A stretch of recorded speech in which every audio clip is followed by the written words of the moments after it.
CGTN. I'm Mahia Mutua. This is the program that focuses on all things African sport from a global perspective. Great to have you joining us once again this week. Also coming up on the show, Egypt's Pharaohs clinch the Under-23 Africa Cup of Nations title as the Bafana claim bronze. England's Tom Curran lighting up the Mzansi Super League Cricket T20 competition in South Africa.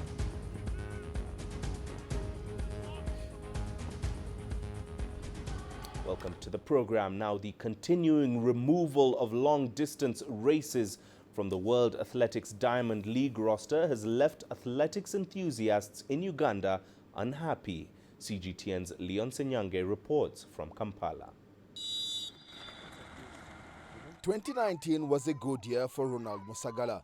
The middle distance runner has competed and won both at home and abroad. He was also a designated pace setter when Kenya's Eliud Kipchoge became the first man to run the marathon distance in under 2 hours in Vienna during the Ineos 159 challenge.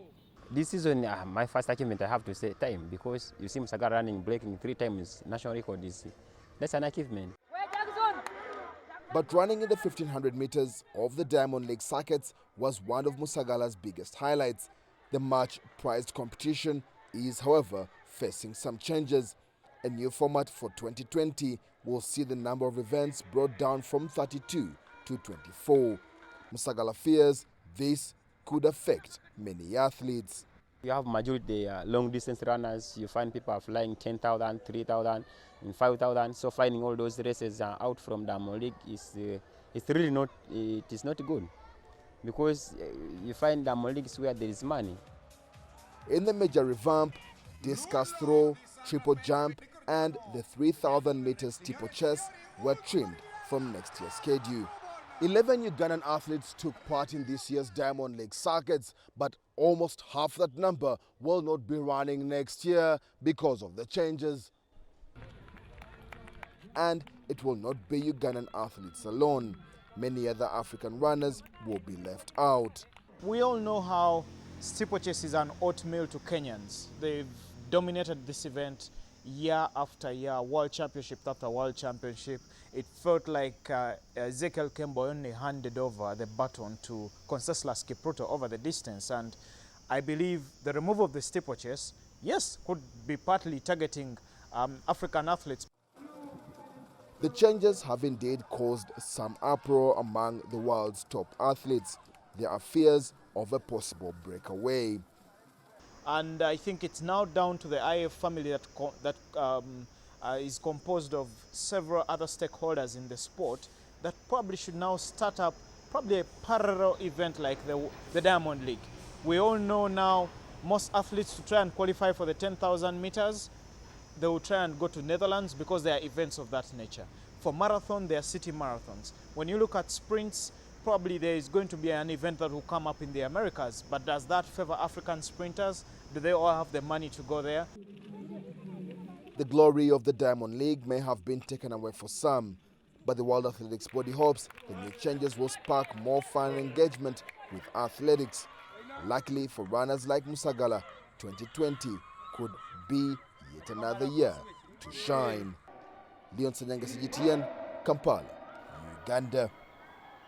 Well, to put all this into context, the 2020 World Athletics Diamond League will see the circuit scaled down from 14 to 12 meets, with the amount of disciplines also cut from 32 to 24. The 3,000-meter steeplechase is one of the 8 events axed from the Zurich final next year. CGTN's Mohammed Abubakar traveled to Nandi County in northern Kenya to find out what Olympic and world champion Conseslus Kipruto thinks of the decision to cut his event from the elite circuit. The steeplechase event is among 8 other disciplines that have been axed from the Diamond League finals, as the organizers plan to revamp the competition to fit a new 90-minute broadcast window. The criteria used to make this decision, as announced by the governing body, was a research carried out this year to find out the 8 least popular events in the series. Current world steeplechase champion and Olympic gold medalist Conseslus Kipruto has been left shocked by this decision. Then when they say it's not popular, I'm like shocked. Like when I remember last year in Shoreditch, the 3,000 meter steeplechase, and I remember the crowd when I was going to receive my trophy. They really cheered and they were like, they showed that the event was the popular event in the Diamond League. So they told us about the criteria they use, but I didn't realize. They say they did some research, but I didn't understand which they do that research in which countries. Kipruto's coach Japta Keter isn't happy either with the organizers' decision, claiming there would still be a fairer way to accommodate all events. It's a blow to us because they could have distributed the events in Diamond League equally, not to remove other events, because all athletes are equal. Many have viewed this move as a potential blow for the athletes in the dropped events, especially with next year's circuit preceding the Olympic Games in Tokyo. If we look at it now, the glass is half full. So we are optimistic of having a good program for all the distance runners, because some of the 3Ks will also be 5Ks, but not in the final. So in terms of making a good program towards Tokyo 2020, I don't see so many issues, but the trend is worrying. The trend is indeed worrying, not just for Conseslus Kipruto and the legacy he's built for the past 9 years, but also the long-term effect it will have on young athletes aspiring to become steeplechase runners in the future.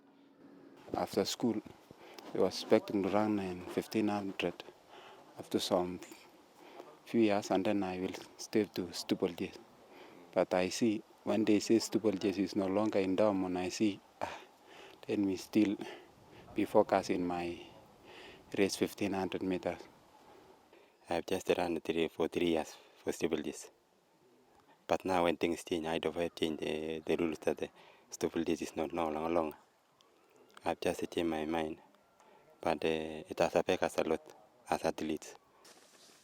Mohamed Abubakar, CGTN, Kenya. Well, let's now cross over to the so-called capital of champions, Eldoret in Kenya's Rift Valley, where CGTN correspondent Mohamed Abubakar is standing by for us, and he's joined by distance running legend and former world 10,000 meters champion Moses Tanui to discuss more on the decision by World Athletics to axe more long-distance races from the 2020 Diamond League calendar. Mohamed, welcome, and over to you. Thank you very much, Mahia. We are hearing you loud and clear here in Eldoret. What an introduction here for this true great of the sport that has graced us with his presence, Moses Tanui. Thank you again for joining us and giving us insight on how athletes feel, because you would be the best person to know how these athletes feel. You've been in the shoes of an athlete before. Let's talk about this Diamond League changes. It's not just the steeplechase that it has been axed from the finals in Zurich, but other long distance events as well, 5,000, 10,000. How do you think these changes are going to affect African runners, especially those well-known that thrive in long distance events?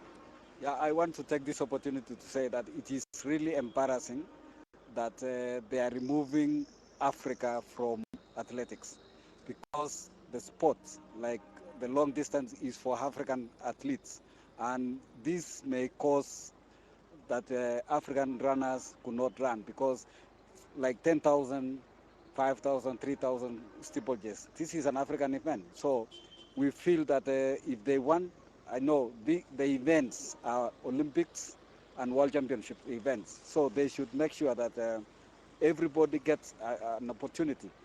We let Africans have their rights also to run in Diamond Leagues, but they should not remove some other races, because all these races includes they are running in Olympics and also World Championship. So if they want to kill the sport, then they remove African athletes. On that, Moses, let's compare it with your time during the times where you are a top runner and the present time. Do you think the African talent is being marginalized in the top international level at this moment? Yes, of course, because you remember many years back, they were saying without a Kenyan, the race is not very good. Now it's changing to that they don't like again the long distance runners from Kenya. And removing those races is like killing the sport in this country or in Africa, because this is our king events that we usually run. So please, I hope IF and IOC will do something for this, because also this is to catch, this is the training, part of training. When you compete in Diamond Leagues, you cage yourself with the wall that you can run and make and have a gold medal in World Championship, or and it makes interest also when the Kenyan athletes or the Ethiopian, the Ugandans are running in those Diamond Leagues, because it's a competition that everybody would like to see. You've mentioned the IOC, World Athletics. What are the solutions now, Moses, to address these issues and guarantee African athletes that, you know, they have a future in this sport? We know that Kenya is part of the IF and also part of the IOC. So they should make sure that they protect the rights of our country. They protect the rights of our athletes by giving us rights in those races. This is it will also affect the World Championship and Olympic Games in future if we don't see our Kenyan long distance runners running in this Diamond Leagues, because this is where we judge ourselves as athletes. All right, thank you so much, Moses, for your honesty, your insights to this issue. This subject is still under discussion, and of course we'll be bringing you updates only on CGTN as this subject unfolds. Obviously, for now, from Eldoret, the city of champions, Mahia, I turn it back to you. All right, thank you very much for that, CGTN's Mohammed Abubakar, joining us live there from Eldoret in the Rift Valley. Well, we're shifting gears now. Plenty more still to come on the program, including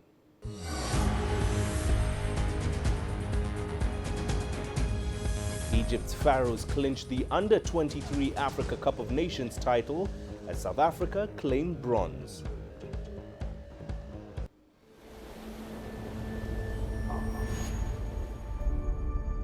How would you create your legend? On the fields, on the tracks, in the arenas of Africa. Were you born to be a player? Could this moment be yours?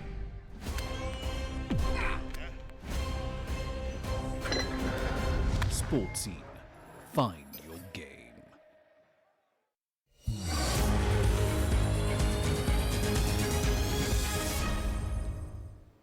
Welcome back. Now, Egypt has won its first Under-23 Africa Cup of Nations title.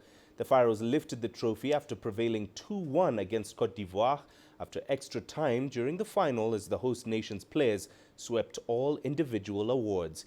Egypt and the beaten finalists had earlier secured automatic tickets to the Tokyo 2020 Olympics. CGTN's Adel Mahroui brings us more. Cairo International Stadium lit up with fireworks celebrating a precious African victory. Fans burst in happiness. Finally, the Pharaohs have won a continental title at home. They climb the Players' Gate, hoping to get a glimpse of the day's heroes. "I'm coming with you to Tokyo," cries out this fan, naming the national team players. It was a great match. I am very thankful to have witnessed this great moment. The players played well. They were not strong in the second leg, but they managed to come back strong and quickly. Ramadan Sobe was a fantastic player. I wish the best for our team, and I hope that the seniors also will be as successful. Waiting for the referee to blow the whistle declaring the end of the main time and Egypt's victory, the Elephants tied in the 89th minute. The final was their second consecutive 120 minutes game to play. It was a lot for the team. Our mission for the Olympics was in place many years ago. I won a place for the Olympics. We're happy with the work that has been done through this time. It gives me a feeling of satisfaction. At the same time, I wish that the Egyptian public and the coach realized the value of this team from Côte d'Ivoire. But we were unfortunate because we were a bit tired. I save all my substitutes to the extra time, and you can see how that gave energy to the team. They added to the offensive and defensive tactics we played with. Côte d'Ivoire is a very difficult team to play against. All its players are international professionals. They play very advanced and fast football. I'm very happy with what we have achieved. Beside the trophy, the Egyptians won the competition's awards for top scorer, best player, best goalkeeper, best fair play and man of the match. A full house for the Pharaohs. I will do my best to become the main goalkeeper in the senior national team. The rest will depend on the Egyptian Football Association and the coaching team. Even Tokyo, I'll work hard, and whether I join the team there or not, that will be God's will. A happy ending for Egypt 2019 Under-23 Africa Cup of Nations. It's the first title in this continental category for Egypt and the first African title for the country since 2010. Adel Mahroui, CGTN, Cairo. Well, earlier, the final African ticket to the Tokyo 2020 Olympics was the prize on offer during the Under-23 African third-place playoff. South Africa will join Egypt and Cote d'Ivoire in Japan after a tense 6-5 victory on penalties over Ghana. The Bafana Bafana felt at home with a packed Cairo stadium cheering for them during the bronze medal match. Once again, here is Adel Mahroui with that report. The game for the Under-23 Africa Cup of Nations third spot was exhilarating. 90 minutes of gameplay followed by penalty kicks. No one could expect the winner. South Africa owned the game in the first leg, ending it 1-0. 5 minutes into the second, Ghana surprised with its equalizer. The Bafana Bafana boys responded 7 minutes later with a goal. But in the 85th minute, the Black Meteors restored their hope with another equalizer. It was an amazing fight to the last breath. You could see that both teams wanted to come and fight. And matches like this always bring the best energy out of the players. And you saw that in Ghana. I thought they were running for every ball, climbing, high up for every ball that came. And even at the end, still having the legs to come through and push us all the way to the end. That's the spirit of what the Olympics means for all of us to go. And for the players, it's a fantastic opportunity, of course. So hard luck to Ghana. They really made a very, very big game and really pushed us. And at the end, we were able to hold, but we cracked. And thanks again, as I say, the people of Egypt carried us through. In the semi-finals, Ghana appeared to be very weak in penalty kicks. And on Friday, these decisive shots had cost it its place in the Olympics.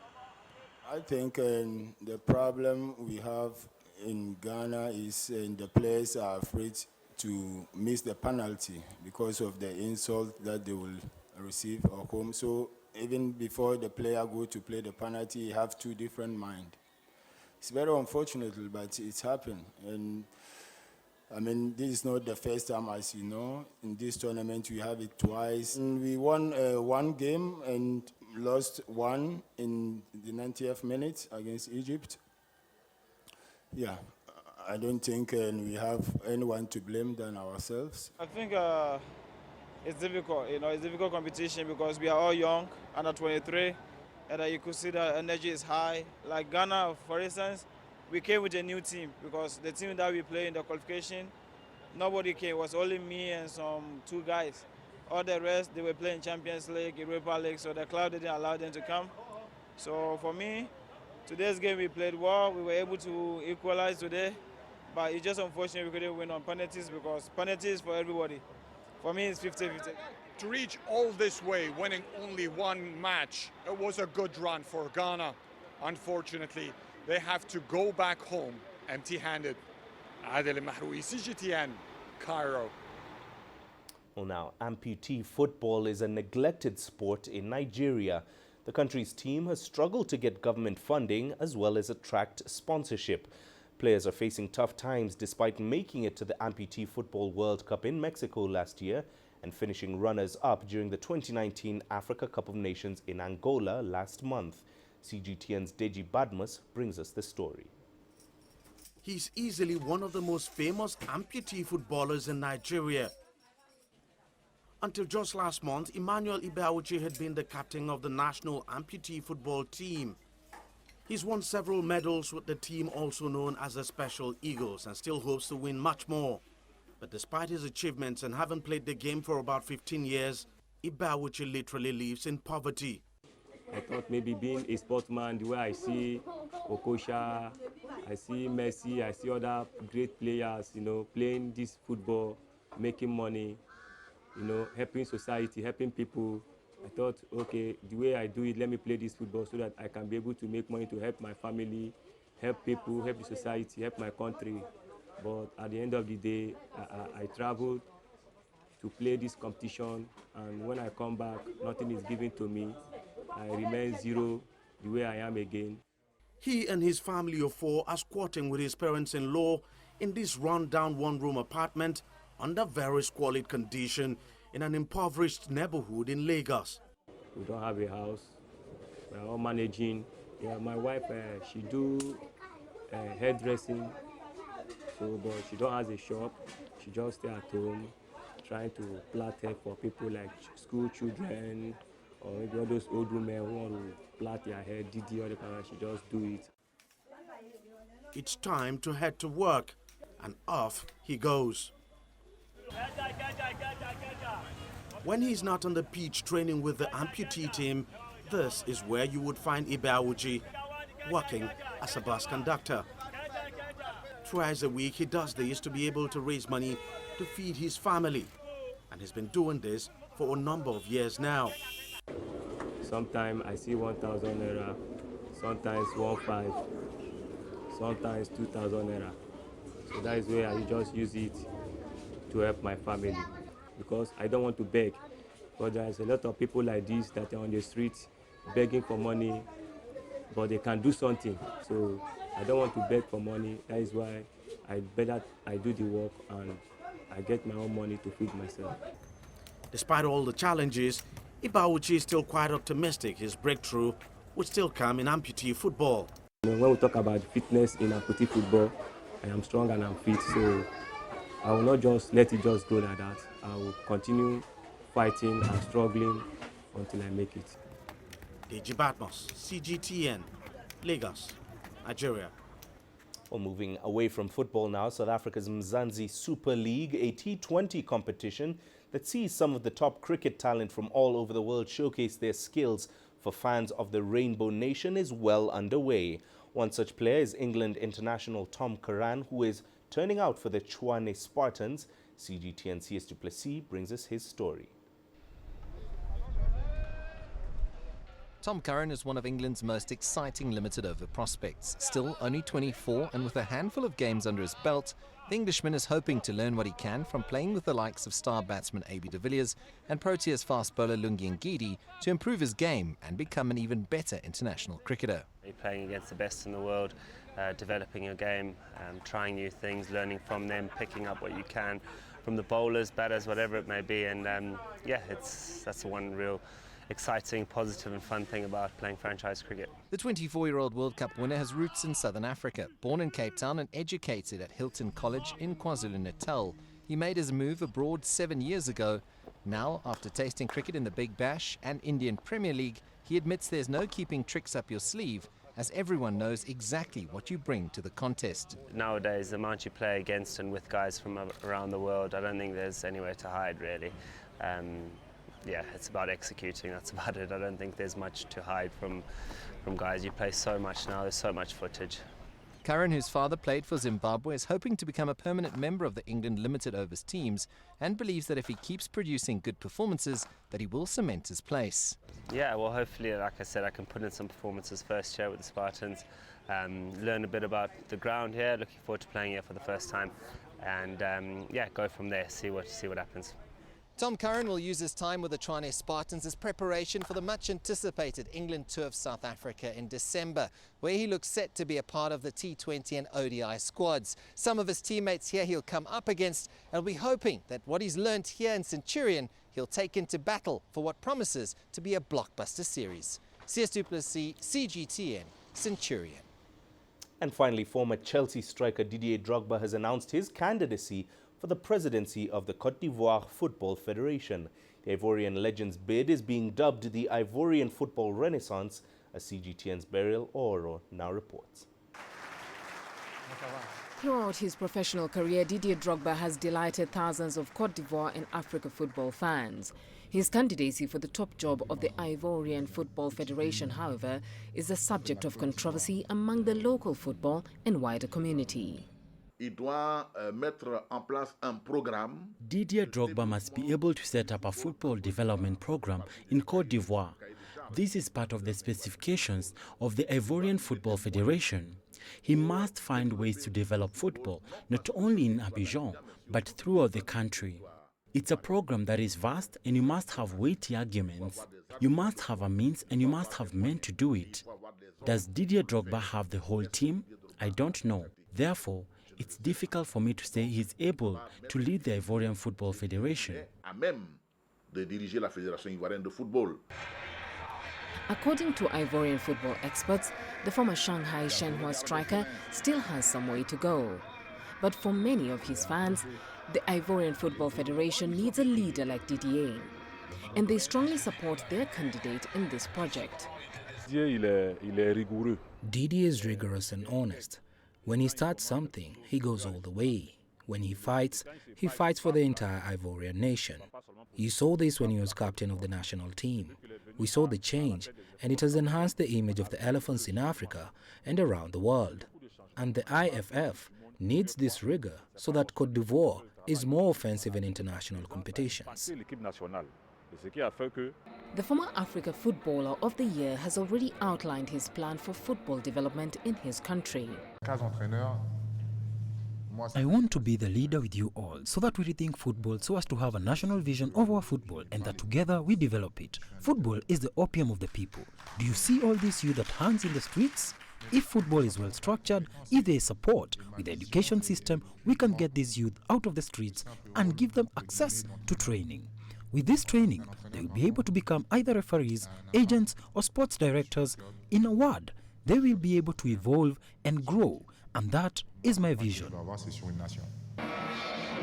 Top of Drogba's agenda is infrastructure, and as he tours the country to meet club presidents, the former English Premier League top scorer is hoping he can get their backing and help lead his nation to success. Beryl Oro, CGTN. That's all we have for you on this week's edition of Sports Scene. Thank you very much for watching. Do remember that you can send your feedback to the contacts on your screen right now and give us a follow on our digital media platforms. I'm Mahia Mutua. Once again, thanks for watching. See you again same time next week. We leave you with our move of the week. Check out these sporting highlights from the Meru Safari Rally in Kenya.